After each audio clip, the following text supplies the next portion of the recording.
Hello everyone, welcome back to my channel Sonu special. ಇವತ್ತಿನ ವಿಡಿಯೋದಲ್ಲಿ ಅಂಗಡಿಗಳಲ್ಲಿ ಸಿಗ್ತಕ್ಕಂಥ ಎಳ್ಳು ಚಿಕ್ಕಿನ ಮನೆಯಲ್ಲೇ ಅತಿ ಸುಲಭವಾಗಿ ಆರೋಗ್ಯಕರವಾಗಿ ಹೇಗೆ ಮಾಡ್ಕೊಳೋದು ಅಂತೇಳಿ ನೋಡ್ಕೊಳ್ಳೋಣ.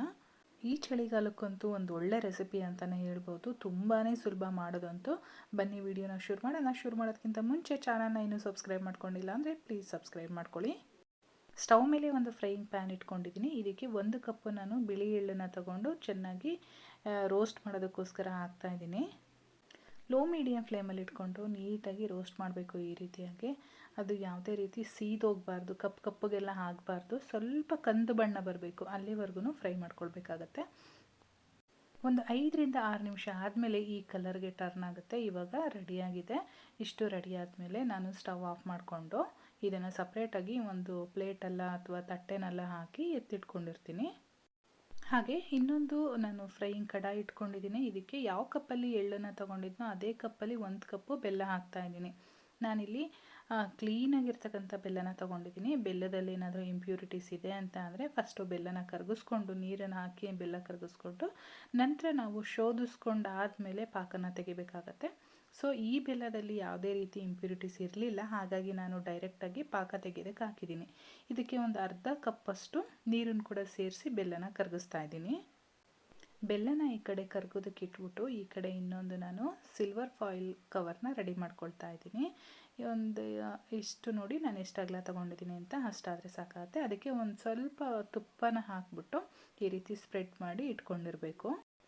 ಅಷ್ಟರಲ್ಲಿ ಈ ಕಡೆ ನೋಡಿ ಬೆಲ್ಲ ಕೂಡ ಚೆನ್ನಾಗಿ ಕರಗಿದೆ. ಇಷ್ಟು ಕರಗಿದ ಮೇಲೆ ನಾವು ಮೀಡಿಯಮ್ ಫ್ಲೇಮ್ ಮಾಡ್ಕೊಳ್ಬೇಕಾಗತ್ತೆ. ಇವಾಗ ಒಂದು 1/4 ಟೀ ಸ್ಪೂನಷ್ಟು ಏಲಕ್ಕಿ ಪೌಡರು ಹಾಗೆ 1 ಟೇಬಲ್ ಸ್ಪೂನಷ್ಟು ತುಪ್ಪನ ಸೇರಿಸ್ತಾ ಇದ್ದೀನಿ. ಇಷ್ಟ ಹಾಕಿದ ಮೇಲೆ ಚೆನ್ನಾಗಿ ಎಲ್ಲ ಮಿಕ್ಸ್ ಮಾಡಿಕೊಂಡು ಕೈ ಆಡಿಸ್ಕೊಳ್ತಾ ಇರಬೇಕು.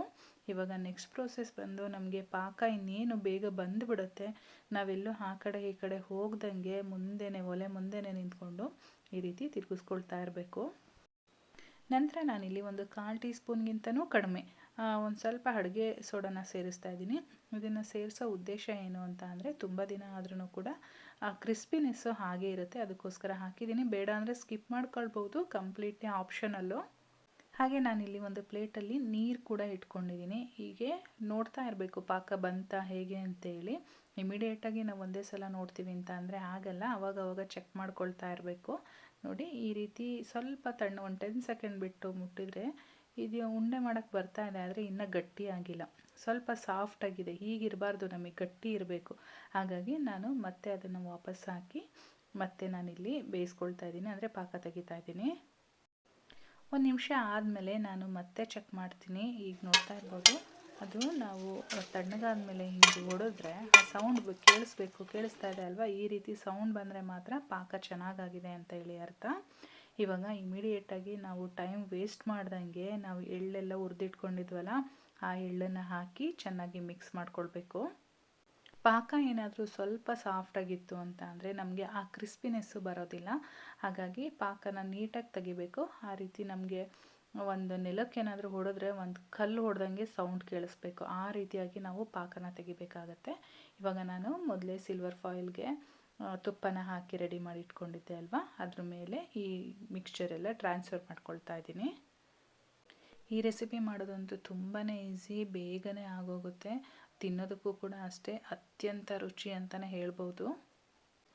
ಇಷ್ಟಾದಮೇಲೆ ನಾವು ಇಮಿಡಿಯೇಟಾಗಿ ಸ್ಪ್ರೆಡ್ ಮಾಡಿಕೊಡ್ಬೇಕು. ಅದು ಬೇಗ ಗಟ್ಟಿ ಆಗಿಬಿಡುತ್ತೆ, ಏಕೆಂದರೆ ನಾವು ಗಟ್ಟಿ ಪಾಕ ತೆಗ್ದಿರೋದ್ರಿಂದ ಬೇಗ ಗಟ್ಟಿ ಆಗೋಂಥ ಚಾನ್ಸಸ್ ಇರುತ್ತೆ. ಬಿಸಿ ಬಿಸಿ ಇದ್ದಂಗ್ಲೇ ನಾವು ಇದೇನು ಶೇಪ್ ಕೊಟ್ಕೊಳ್ತೀವಿ, ಏನು ಮಾಡ್ಕೊಳ್ತೀವಿ ಅದನ್ನೆಲ್ಲ ಬಿಸಿ ಬಿಸಿ ಇದ್ದಂಗ್ಲೇ ಮಾಡ್ಕೊಬಿಡ್ಬೇಕು. ನಾನಿವಾಗ ಕೈನಲ್ಲಿ ಎಷ್ಟು ಸಾಧ್ಯ ಆಗುತ್ತೋ ಅಷ್ಟು ಸ್ಪ್ರೆಡ್ ಮಾಡ್ಕೊಂಡಿದ್ದೀನಿ, ಆದರೆ ಎಲ್ಲದೂ ಕೂಡ ಕೈಯಲ್ಲಿ ಮಾಡೋಕ್ಕಾಗಲ್ಲ, ತುಂಬ ಬಿಸಿ ಇರುತ್ತೆ. ಹಾಗಾಗಿ ನಾನು ಮೇಲ್ಗಡೆ ಒಂದು ಬಟರ್ ಶೀಟ್ ಹಾಕ್ಕೊಂಡಿದ್ದೀನಿ.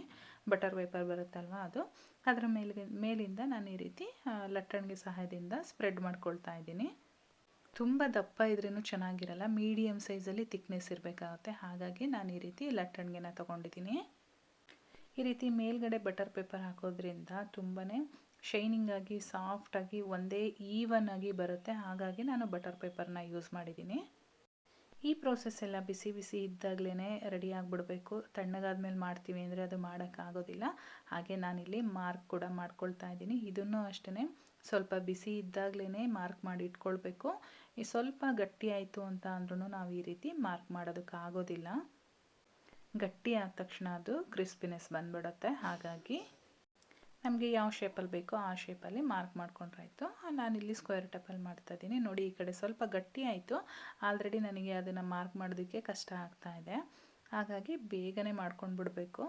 ಡೈಮಂಡ್ ಶೇಪಲ್ಲಿ ಬೇಕು ಅಂದರೂ ಹಾಗೂ ಮಾಡ್ಕೊಳ್ಬೋದು, ಅಥವಾ ಉದ್ದುದ್ದ ಪೀಸ್ ಮಾಡ್ತೀವಿ ಅಂದ್ರೂ ಹಾಗೂ ಮಾಡ್ಕೊಳ್ಬೋದು. ನೋಡಿ ಅದು ಸ್ವಲ್ಪ ಗಟ್ಟಿಯಾಗಿದ್ದಕ್ಕೆ ನನಗೆ ಎಷ್ಟು ಹಿಂಸೆ ಆಗ್ತಾಯಿದೆ ಅದು ಮಾಡಲಿಕ್ಕೆ ಅಂತೇಳಿ ಹಾಗೆ ಇಟ್ಕೊಳ್ತಾ ಇದೆ. ಸೊ ಈಗ ನಾನು ಮಾರ್ಕ್ ಮಾಡಿ ಕಂಪ್ಲೀಟಾಗಿ ತಣ್ಣಗಾಗಲಿಕ್ಕೆ ಬಿಟ್ಟಿರ್ತೀನಿ. ಒಂದು ಅರ್ಧ ಗಂಟೆ ಇಟ್ಟರೆ ಸಾಕು, ಚೆನ್ನಾಗಿ ತಣ್ಣಗಾಗಿರುತ್ತೆ. ಇವಾಗ ನೋಡಿ ನಾನು ತೆಗಿತಾ ಇದ್ದೀನಿ. ಕೆಳಗಡೆ ತುಪ್ಪ ಎಲ್ಲ ಹಾಕಿದ್ರಿಂದ ನಾವು ಅಷ್ಟಾಗೇನು ಅಂಟ್ಕೊಂಡಿಲ್ಲ, ಅದು ಮತ್ತು ಡ್ರೈ ಆಗಿದೆಯಲ್ವ ಚೆನ್ನಾಗಿ.